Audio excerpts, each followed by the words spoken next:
काळाच्या ओघात नष्ट होत चाललेले आंबोळगड, त्याचप्रमाणे यशवंतगड आपले पाहून झाले होते आणि तिथून पुढे आपण निघालो होतो किल्ले विजयदुर्गाकडे. तर या भागात पहा किल्ले विजयदुर्ग.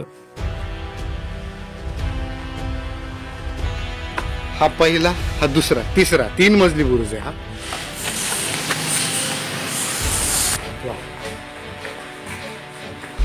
समोरच्या बाजूला एक भुयार दिसते आपल्याला. खडकात गेला.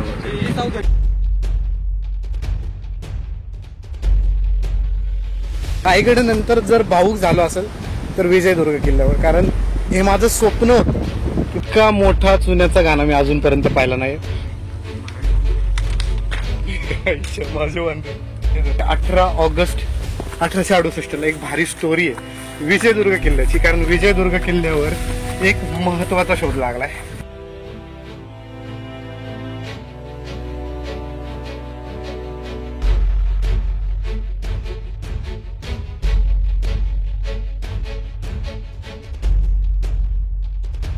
आणि फायनली तो दिवस उजाडलाय. लहानपणापासून जी इच्छा होती विजयदुर्ग पाहायची ती आज कंप्लीट होणार आहे. खूप वेट केलाय विजयदुर्ग पाहण्यासाठी मी स्वतः. भारी वाटते, खूप भारी वाटते.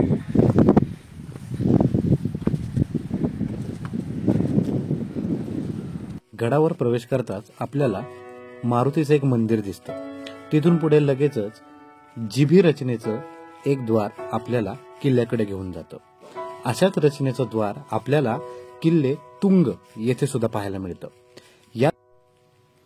या किल्ल्याच्या जवळचं गाव हे विजयदुर्ग आहे. 3 बाजूने या किल्ल्याला पाण्याने वेढलं आहे.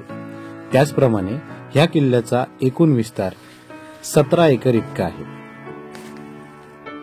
किल्ल्याची भक्कम तटबंदी पाहताच आपल्या लक्षात येतं की हा किल्ला किती अभेद्य होता. सर्वप्रथम शिलाहार राजा आणि त्यानंतर आदिलशहाच्या ताब्यात हा जास्त वेळ होता. हो, किल्ल्यामध्ये प्रवेश केलेला आहे जिभी दरवाज्यातनं. आता निघालोय मुख्य महाद्वाराकडे.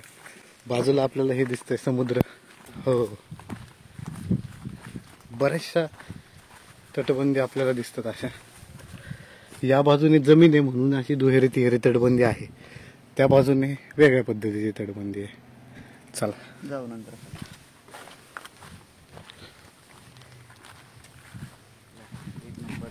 इसवी सन 1664 मध्ये छत्रपती शिवाजी महाराजांनी हा किल्ला जिंकून घेतला आणि याचा कारभार त्यांनी कान्होजी आंग्रे यांच्याकडे सोपवला.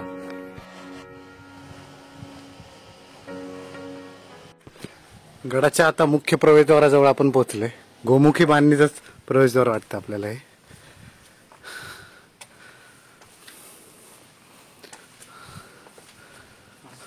भारी फुलांची नक्षी आहे बघ. कलश आहे का तो?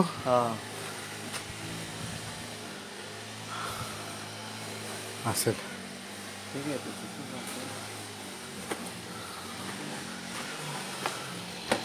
हे जुन्या दरवाजाचे अवशेष वाटतात.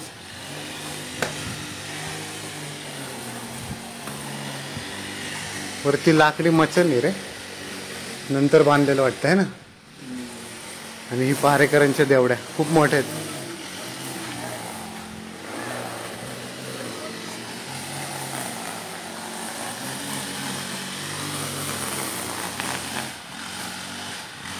ठीक आहे. हा भाग सुद्धा 2 मजली आहे जवळपास.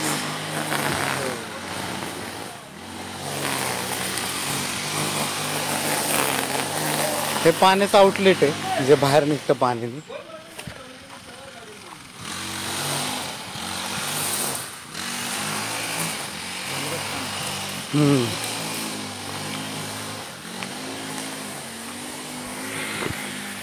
खलबत खाना.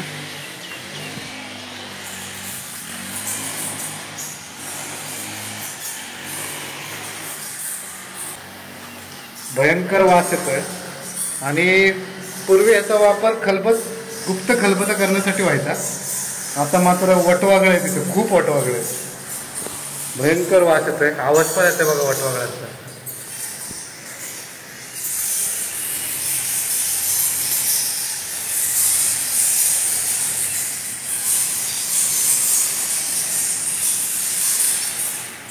चल येते ना बाहेर. हो, उडली उडली.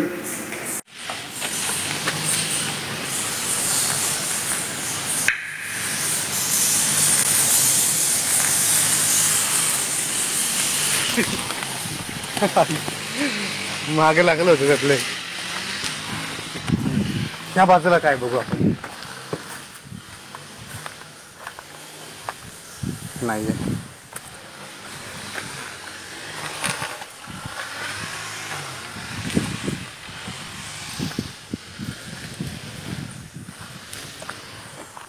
खंदक स्वरूपीच आहे किल्ल्यावर फिरण्यासाठी. चिलखती तटबंदी, ह्या बुरुजाची चिलखती तटबंदी ही.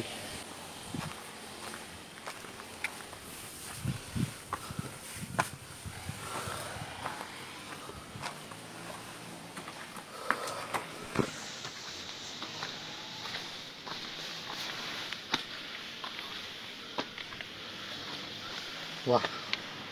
खलबतखान्याजवळील बुरुजाकडूनच आपल्याला विजयदुर्ग या गावाचं सुद्धा विहंगम दृश्य पाहायला मिळतं.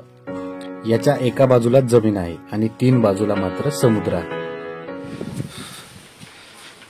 शंकराचं छोटेखानी मंदिर दिसतं इथं. आता इथं बघा,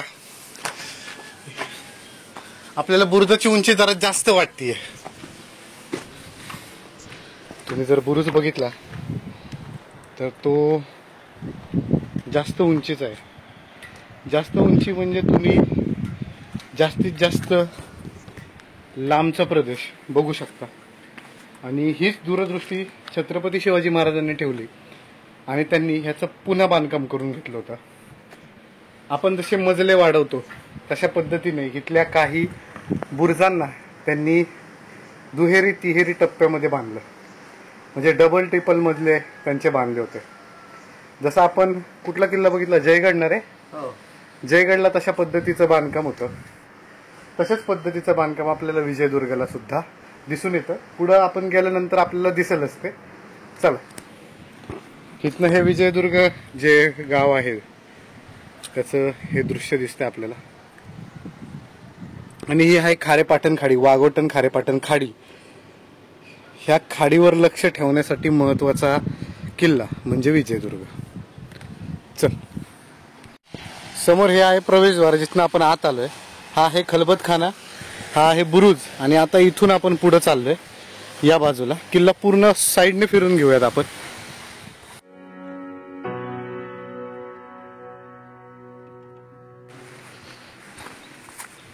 इथे सुद्धा आपण खाली मगाशी जी चिलखती तटबंदी बघितली तशी दिसते. ती पूर्ण अशी गोल फिरते या बाजूने. आणि हा जो बुरुज आहे तो सुद्धा दुमजली आहे. 2 त्याला माळे आहेत. हा पहिला, हा दुसरा, तिसरा, 3 मजली बुरुज आहे हा. म्हणजे इथून वरती मचान बांधून खूप उंचापर्यंत प्रदेशावर नजर ठेवता येऊ शकते. त्याच्यासाठीची ही रचना आहे.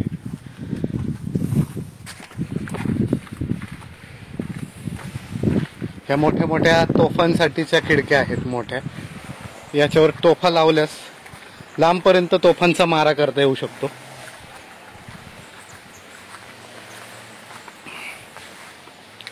हा, संपलं.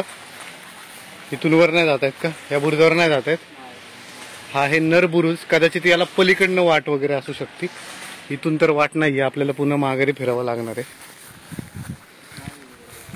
नाहीये काहीच, म्हणजे आपल्याला परत तिकडून यावं लागेल बहुतेक.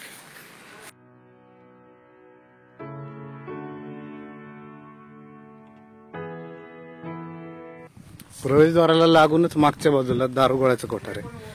आणि ह्या दारुगोळ्याचा जे कोठार आहे त्याच्यात वटवागळं नाही ना? बरंच आत दिसतंय रे. हा, एवढं मोठं आहे. दारुगोळ्याचं कोठार हे असावं का नाही जरा शंका येते बरं का मला. कारण दारुगोळा जर ओला झाला ना तर खराब झाला. आणि या ठिकाणी भरपूर ओले.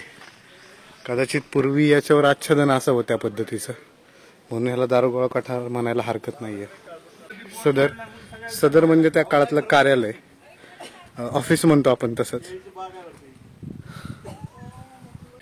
ही सदर म्हणजे आजच्या काळातलं ऑफिस किंवा कार्यालय म्हणू शकतो आपण. या भागामध्ये बऱ्याचशा गोष्टी व्हायच्या. ज्याप्रमाणे एखाद्या शासकीय कार्यालयात वेगवेगळ्या गोष्टींच्या नोंदी ठेवल्या जातात, जमा खर्च पाहिले जातात, तशाच पद्धतीची कामं इथं केली जायची. किल्ल्याचा कारभार बघणं इथून व्हायचं. हे आहे सदर. आता पुढे जाऊयात. आपल्याला त्या बाजूला सुद्धा जायचंय, कारण त्या बाजूने आपल्याला समुद्र किनारा खूप चांगल्या पद्धतीने दिसणार आहेत. इथं काय या बाजूला भुयारी दरवाजा आहे का? ये बरं, भुयारात जाऊ आपण जरा.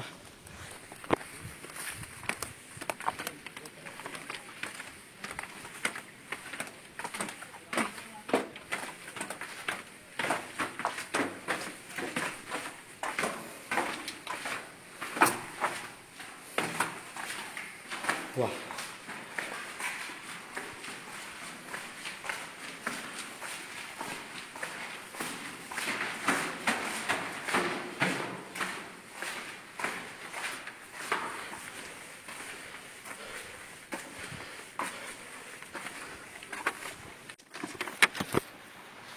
तर समोर हे भुयार आहे आणि या भुयारातून आत्ता आपण बाहेर आलो. इथून पुढं आपल्याला समोर महाद्वार दिसतंय, त्यानंतर पलीकडचा बुरुज दिसतोय दुमजली, बाजूला खलबत खाण्याची जी भिंत आहे त्याचा बुरुज दिसतोय त्याच्यावरती असलेला. त्यानंतर इथं या बाजूला सुद्धा एक दुमजली बुरुज आहे, हा पण एक बुरुज आहे समोरचा. त्यानंतर हा जो भाग आहे ही खारेपाटण वाघाटण खाडी आहे ही समोरची. मुख्यतः खारेपाटण आणि वाघाटण याच्यावर नजर ठेवण्यासाठीच या भागावर ह्या व्यापारावर नजर ठेवण्यासाठी विजयदुर्गची निर्मिती झाली होती. आणि अजून एक छान तुम्हाला गोष्ट दाखवतो, ती म्हणजे इथं असलेला आणखी एक भुयार. जसं हे आहे तसंच समोरच्या बाजूला एक भुयार दिसतंय आपल्याला. हे समोर एक भुयार आहे आणि अशा पद्धतीची किल्ल्याची रचना आहे. हा किल्ला शिलाहार राजा भोज दुसरा याच्या कारकिर्दीत बांधायला चालू होता. जवळपास 12व्या शतकाच्या शेवटी हा किल्ला बांधून पूर्ण झाला. शिलाहार राजाने ज्या त्रुटी ठेवल्या असतील ना, त्या सगळ्या त्रुटी नंतर छत्रपती शिवाजी महाराजांनी किल्ला हातात घेतल्यानंतर भरून काढल्या.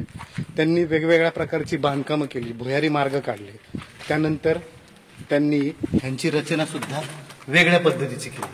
म्हणजे असं नाहीये की किल्ला आधी चांगल्या स्थितीत नव्हता, पण जर त्याला पूर्वेकडचं जिब्राल्टर म्हणतायत ना, तर त्या दृष्टीने किल्ला योग्य रीतीने त्याचं बांधकाम कसं केलं जाईल याचा विचार त्यांनी केला. आणि मग किल्ल्याची भरपूर डागडुजी छत्रपती शिवाजी महाराजांनी किल्ला ताब्यात आल्यानंतर केली होती. बघू, पण ती माहिती द्यायची आपल्याला, ती फार महत्वाची आहे. बघा, आता आपण हे प्रवेशद्वार आहे, हे दारुगोळा कोठार आहे, ही आहे सदर. आणि आता आपण बुर्जाच्या साईडने बाजूला चाललो आहोत.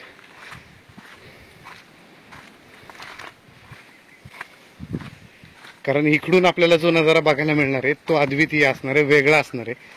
याच्यात प्रत्येक बुरुज जर तुम्ही व्यवस्थित चेक केला तर समुद्राच्या बाजूला असलेला प्रत्येक बुरुज हा दुमजली आहे किंवा 3 मजली आहे. हे बांधकाम छत्रपती शिवाजी महाराजांनी स्वतः करून घेतलं होतं. आणि विजयदुर्ग असा किल्ला आहे तोरणा किल्ल्यानंतर जिथं छत्रपती शिवाजी महाराजांनी स्वतः भगवा ध्वज फडकवला. म्हणजे विचार करा ह्याची कीर्ती काय असेल. आणि तसंही विजयदुर्ग किल्ला हा खूप महत्वाच्या किल्ल्यांमध्ये मानला जातो. त्याच्या मागचं कारण आपल्याला समोर दिसतंय, त्याची अभेद्य असणारी तटबंदी.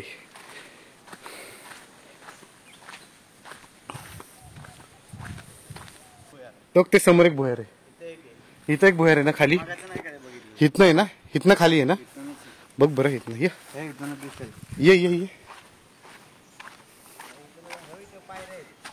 ह्या पायऱ्यांनी खाली जाऊ आपण. चल,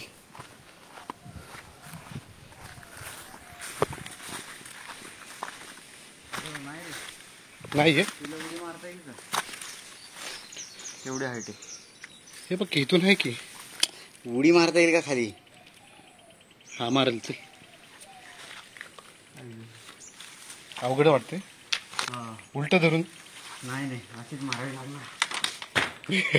माझे बांधत हे धर, खाली तरी ये. हे धर, खाली तरी ये. इथं धर. हा थांब.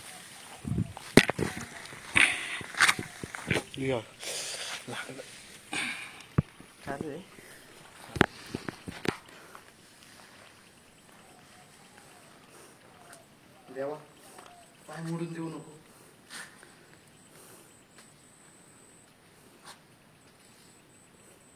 चल हातांवर हे कर. ओके. अरे माझं काय झालंय, पोलीस भरतीच्या वेळी लिगामेंट तुटला होता ना, तेव्हापासून उड्या मारायला लय घाबरतो, त्याचं वजन वाढलंय. पण ठीक आहे, बसली ना. चल आता हा दुसरा भैरी मार्ग. त्या बाजूला पण काहीतरी दिसतंय, खोली दिसतीये, गुप्त खोली. आता ह्या भैरी मार्गाकडे आपण जाऊयात. भैरी मार्ग म्हणण्यापेक्षा याला आपण चोर दरवाजा म्हणू, बरोबर का नाही? चोर दरवाजे असेच असतात, गुपचूप, वन साइडेड, तटबंदीमध्ये लपलेले. आणि हा चोर दरवाजा मगाशी मी तिथनं बघितला होता, त्या हॉलमधनं. शत्रू शक्यतो खाडीतून, बघा लक्षात घ्या, कुठलाही शत्रू आहे ना शक्यतो खाडीतून येऊन तुमच्यावर हल्ला नाही करणार आहे. कारण खाडी ही उथळ असते. मोठी मोठी जी इंग्रजांची किंवा पोर्तुगीजांची नौका होत्या त्या या बाजूला येऊ शकत नव्हत्या. आणि अजून एक मी माझ्या वाचनात अशी गोष्ट आलेली आहे की छत्रपती शिवाजी महाराजांनी याच्यामध्ये एक भिंत बांधून घेतली होती. ती सिंधुदुर्गला नाही, इथे विजयदुर्गला आहे ती. माझ्या माहिती सिंधुदुर्गला नाही, विजयदुर्गला पण आहे. हा का? आणि तिथं त्या नावात तुटायच्या. मग कदाचित ती खाडीच्या बाजूला मोठी जहाजं येत नव्हती आणि त्यामुळे या बाजूने हल्ला करणं शक्य नव्हतं. त्यामुळेच मग अशा पद्धतीचे छोटे छोटे चोर दरवाजे असे मार्ग काढले गेलेले दिसतात. बघा हा चोर दरवाजा कसा आहे, ह्या बाजूने समोर, या बाजूने असा बुरुज आहे, परत या बाजूने बुरुज आहे. म्हणजे मागच्या या बाजूने कोणालाही कळणार नाही की इथं चोर दरवाजा आहे. समोरची ही बाजू आहे. अशा पद्धतीची किल्ल्याची रचना आपल्याला दिसते. चला वरती लगेच फोन कर. 20 वर्षाच्या स्वप्नानंतर विजयदुर्ग पाहणं एक खूप मोठी गोष्ट होती. 4थीच्या पुस्तकामधला विजयदुर्ग आज प्रत्यक्षात डोळ्यासमोर उभा होता. त्याच्या प्रत्येक गोष्टीची माहिती करून घेण्याची जणू माझ्या मनामध्ये चढाओढच लागली होती. इथल्या भिंतींना सुद्धा महाराजांचा स्पर्श झाला असेल अशा भावनेने या गडाच्या भिंती न्याहाळत, त्याची तटबंदी न्याहाळत हळूहळू मी पुढे निघालो होतो माझ्या स्वप्नाची तो जर पूर्तता. तुम्ही अर्धवट एक्सप्लोर केला तर तुम्हाला नंतर स्वतःची लाज वाटेल. कारण इतक्या लांब प्रवास करून जर मी विजयदुर्ग बघायला आलोय ना, तर मी ही वेळ सोडणार नाहीये. कुठला? अरे हा, हे बघा, एक मिनिट.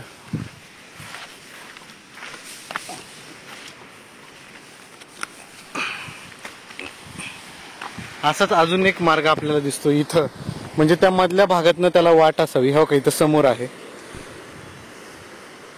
हे असे बरेचसे काही भुयारी मार्ग आपल्याला त्या काळात काढलेले दिसून येतात. त्यातलाच हा एक मार्ग आहे. भारी.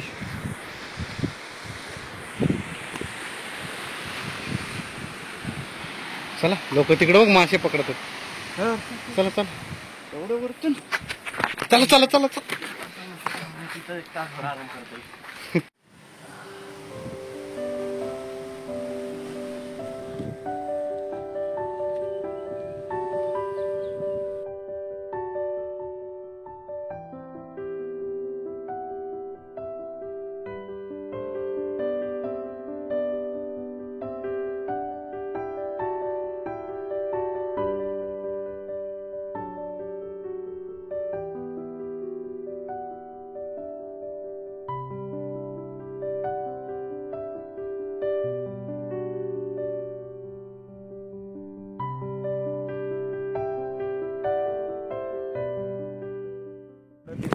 नाही, ह्या जंग आहेत, ह्याच्यातनं डायरेक्ट शत्रूवर गोळीने हल्ला करता येऊ शकतो. आणि समुद्री दुर्गाला सगळ्यात जास्त असतात. आणि अजून एक महत्वाचं, मल्हारगड बघितलंय? हा, मल्हारगडच्या बुरुजांना पण लय जंग जंग आहे. आहेत. का माहितीये का तुला? मल्हारगडची उंची कमी आहे, ह्यांची उंची कमी आहे ना, त्यामुळे तू ह्याच्यावर सहज हल्ला होऊ शकतो. म्हणून शत्रूचा हल्ला परतवून लावण्यासाठी कुठल्याही सागरी किल्ल्याला भरपूर प्रमाणात जंग असतात. व्यंकट बुरुज असं नाव आहे याचं. एखादं लहान मूल असतं ना की तो त्याच्या आजी आजोबांना किंवा शाळेतल्या शिक्षकांकडनं असं ऐकत असतो, एखादी स्टोरी ऐकत असतो, एखादी गोष्ट ऐकत असतो. तसंच माझं लहानपणी असं झालेलं की विजयदुर्ग किल्ला, सिंधुदुर्ग किल्ला, रायगड किल्ला, हे किल्ले ना लहानपणी आहे ना खूप इमॅजिन केलेले आहेत. पण जेव्हा प्रत्यक्षात अशी वेळ आली आहे ना तेव्हा मला रडू कोसळलंय. स्वप्न असतं ना एखाद्याचं,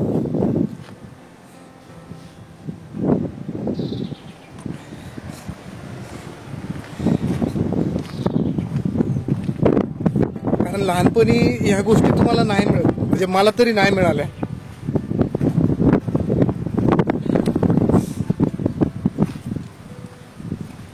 आई वडिलांना नेता नाही आलं किंवा आजी आजोबांना नाही नेता आलं, शाळेच्या सहली अशा आल्या नाहीत इतक्या लांब. त्यामुळे ही ठिकाणं बघायची कायम राहून गेली. विजयदुर्ग बघायचं लहानपणापासूनचं स्वप्न होतं. अगदी 7 ते 8 वर्षापूर्वी किल्ला सुद्धा बनवला होता. पण आपण म्हणतो ना की तो नकाशात बघून किल्ला बनवणं वेगळं आणि त्याला प्रत्यक्ष अनुभवणं वेगळं असतं. आज ते अनुभवताना मला असं भरून आले, मला काहीच कळत नाही. छोटी छोटी स्वप्न माझी मी पूर्ण करतोय, खूप समाधान वाटतंय. ऍक्च्युली आनंद अश्रू आहेत,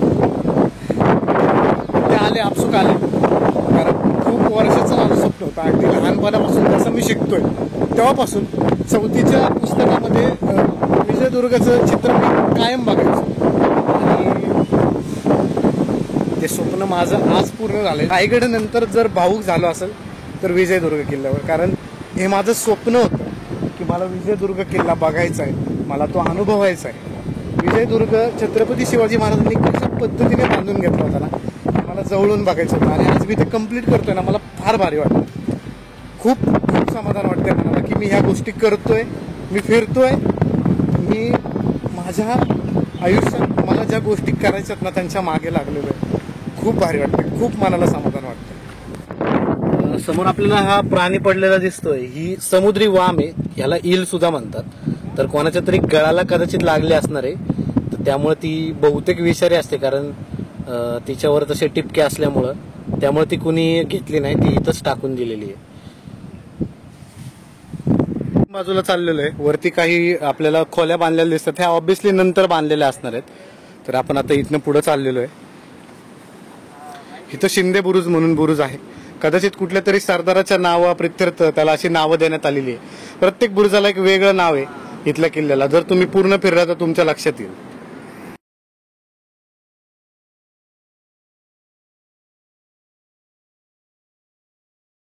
समोर आपल्याला चुन्याचा घाणा दिसतोय आणि इतका मोठा चुन्याचा घाणा मी अजूनपर्यंत पाहिला नाही.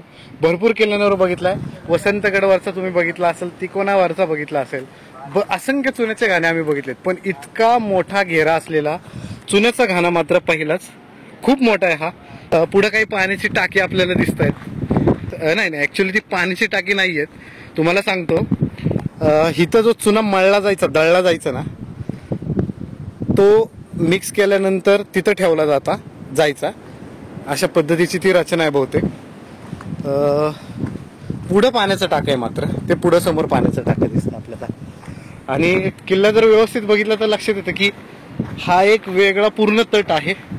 ह्या तटात अजून एक गोष्ट मी पाहिली इथं, ती म्हणजे सगळ्यात महत्वाची, की हे हौद. आता तुम्हाला सांगतो की हा जो किल्ला आहे हा पूर्णपणे कोकणातला येत असल्यामुळे इथलं हवामान दमट आहे.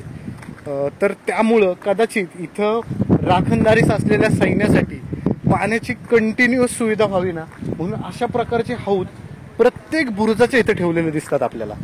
आणि मला असं वाटलं इथं दरवाजा वगैरे असेल, पण तसं काही नाहीये.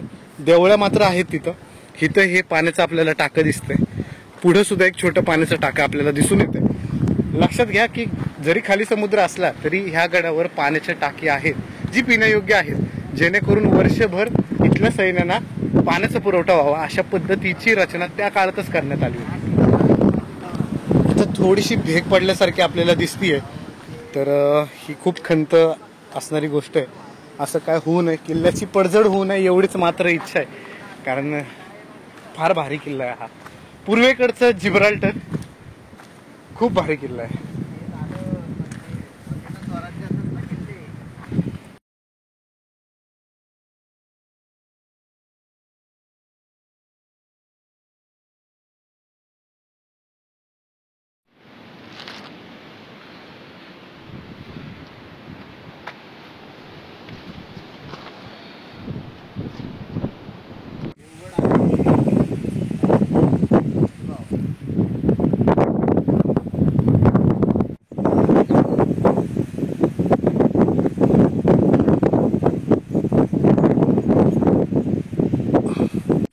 इथं पाण्याची विहीर आहे, पण ही पूर्ण झाडाझुडपांमध्ये बुजली गेलेली आहे. चौकोनी आकाराची विहीर आहे जवळपास. सॉरी, अष्टकोनी वगैरे आकाराची असेल किंवा द्वादश कोनी. समोर एक इमारत दिसते आणि इथे एक पाण्याचं मोठं टाकं दिसतंय आपल्याला.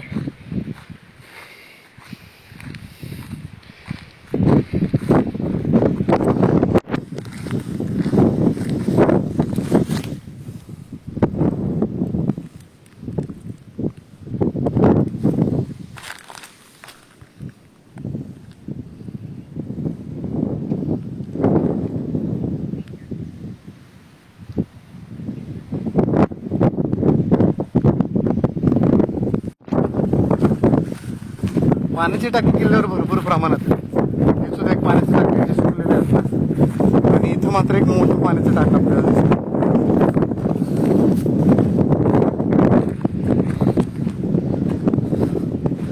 हे खूप मोठं पाण्याचं टाक आहे.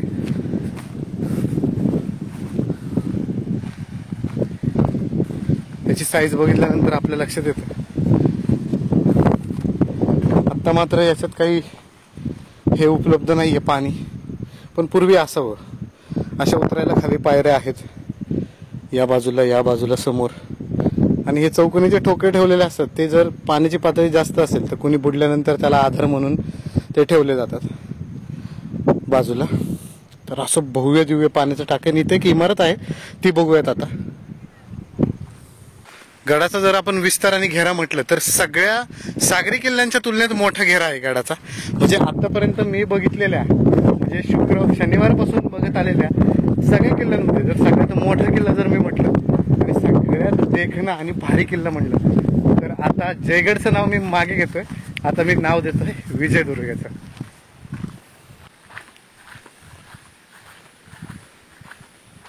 एक मोठी इमारत इथं दिसते आपल्याला.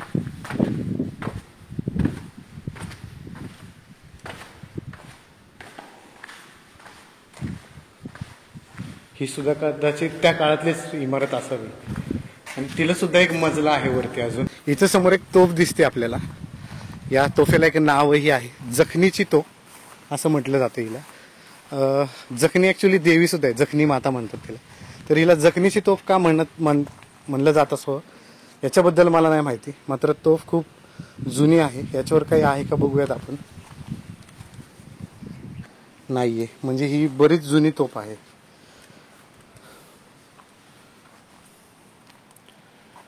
हिचं कदाचित एखादं देऊळ वगैरे असावं बरं का, बघण्यात तर तसंच वाटतंय. इथं खाली काय आहे का बघू, एक मिनिट. नाही, इथं तटबंदी आहे आणि ही खालची दुसरी तटबंदी चिलखत. आता आपण समोर एक देऊळ दिसतंय, तिथं जाऊयात. ते देऊळ कशाचं आहे हे बघूया.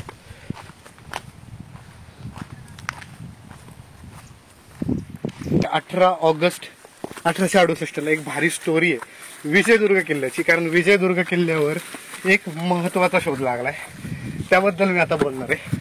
तर याच ठिकाणी नॉर्मन लॉकियर जे आहेत शास्त्रज्ञ ब्रिटिश, तर त्या शास्त्रज्ञांनी 18 ऑगस्ट जेव्हा त्यांनी दुर्बीण लावली होती तेव्हा त्याच्यामध्ये जो पिवळा प्रकाश आहे तो हेलिओस किंवा हेलियम असावा असं त्यांनी संकेत दिलं होतं.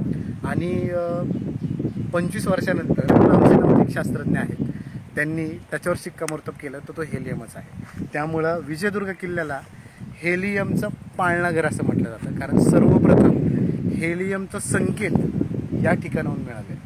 त्यामुळं ही एक अभिमानाची गोष्ट आहे आपल्यासाठी या किल्ल्यासाठी. समोर हा साहेबाचा ओटा आहे. ही तटबंदी दिसते. आपण मागाशी इथनं आलो होतो, त्यानंतर आपण ही टाकी बघितली, ही इमारत बघितली, त्यानंतर हा साहेबाचा वट्टा, जखीन तोफ बघितली. आता आपण इथे या मंदिराकडे आलेलो आहे. ऍक्च्युली देवीचं मंदिर आहे, भवानी देवीचं मंदिर आहे.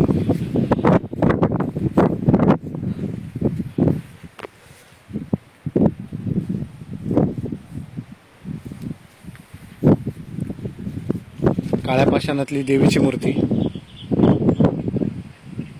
तर आपली ही विजयदुर्ग किल्ल्याची सफर तुम्हाला कशी वाटली मला नक्की सांगा. विजयदुर्ग किल्ला जो आहे तो बांधलाय राजा भोज दुसरा शिलाहार राजा होता तो. त्याने 12व्या शतकाच्या अगदी शेवटी बांधलेला किल्ला. हा किल्ला नंतर बहमनी राज्यांकडे होता. बहमनी राज्यांकडे असताना त्यानंतर तो आला आदिलशहाकडे आणि छत्रपती शिवाजी महाराजांनी 1670च्या दशकात हा किल्ला जिंकून घेतला. आणि जिंकून घेतल्यानंतर याचं आरमारी महत्त्व हे लक्षात घेऊन छत्रपती शिवाजी महाराजांनी तशी डागडुजी केली आणि त्याला पुन्हा तटबांधणी केली. त्यानंतर मागाशी आपण बघितल्याप्रमाणे मोठे मोठे 2 मजली 3 मजली मनोरे सुद्धा बांधले. तर त्याला पूर्वेकडील जिब्राल्टर असं म्हटलं जायचं. खूप महत्त्वाचा आणि आपल्या स्वराज्यातला खूप भक्कम असा हा किल्ला आहे.